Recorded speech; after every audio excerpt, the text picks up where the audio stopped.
નમસ્કાર મિત્રો, સ્વાગત છે તમારું ખેડૂત જાણકારી યુટ્યુબ ચેનલમાં। ગુજરાતમાં પ્રી મોન્સૂન એક્ટિવિટીને કારણે આગામી 48 કલાક આંધી વંટોળ સાથે વરસાદ પડશે અને અરબી સમુદ્રમાં ભયંકર ચક્રવાત સક્રિય થશે। એ વિડીયો અંદર વાત કરીશું, તો વિડીયોને છેલ્લે સુધી જોતા રહેજો અને ચેનલમાં નવા છો તો ચેનલને સબસ્ક્રાઇબ કરી લેજો। અંબાલાલ પટેલે આગાહી કરી છે તે મુજબ 4 જૂન સુધીમાં ગાંજવીજ સાથે વરસાદ પડી શકે છે। દરમિયાન આંધી વંટોળની શક્યતા છે। રોહિણી નક્ષત્રમાં રાજ્યના કેટલાક ભાગોમાં વરસાદ આવી શકે છે, આ કારણે ચોમાસું પણ વહેલું આવશે।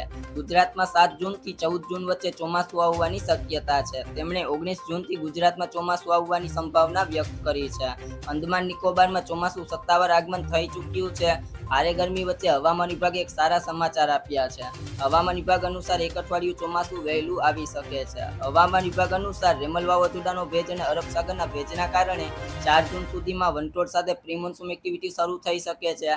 આ પછી 8 જૂનથી અરબી સમુદ્ર અને બંગાળના ઉપસાગરમાં ડીપ ડિપ્રેશન બનવાની શક્યતા છે।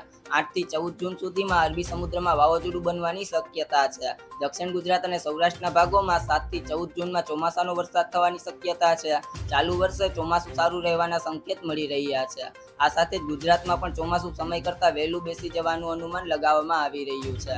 જણાવી દઈએ કે ગુજરાતમાં ચોમાસું જૂન મહિનાના અંતિમ અઠવાડિયામાં પહોંચે છે। આ વખતે ચોમાસું એક અઠવાડિયું ગુજરાતમાં વહેલું પહોંચી શકે છે। જો મિત્રો તમને અમારો વિડીયો પસંદ આવ્યો હોય તો વિડીયોને લાઇક કરો, તમારા મિત્રો સાથે શેર કરો અને જો તમે ચેનલમાં નવા છો તો ચેનલને સબસ્ક્રાઇબ કરી લેજો।